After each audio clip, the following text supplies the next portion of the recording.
আসসালামু আলাইকুম। সকলকে স্বাগতম আমার নতুন আরেকটি ব্লগ ভিডিওতে। আজকে আমি আপনাদেরকে দেখাবো প্রাচীন পণ্ডুনগর অন্তর্গত বগুড়া জেলার মস্তানগড়ের পাশে অবস্থিত বেহুলা এবং লক্ষিন্দরের বাসরঘর। এটি বগুড়া জেলা শহর থেকে 10 মাইল ভিতরে অবস্থিত। এই যে দেখতেছেন, এটা হচ্ছে বেহুলা এবং লক্ষিন্দরের বাসর ঘরের এই যে মূল যে ভিত্তি, এই মূল ভিত্তি এইখান থেকে প্রবেশ পথ।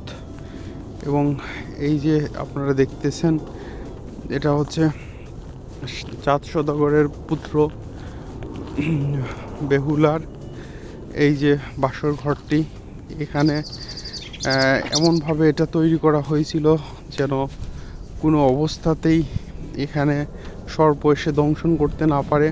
কিন্তু পরিতাপের বিষয়, এখানে বেহুলাকে দংশন করে এবং পরবর্তীতে বেহুলা মারা যায় এবং বেহুলাকে ভেলাতে করে নদীতে ভাসিয়ে দেওয়া হয়।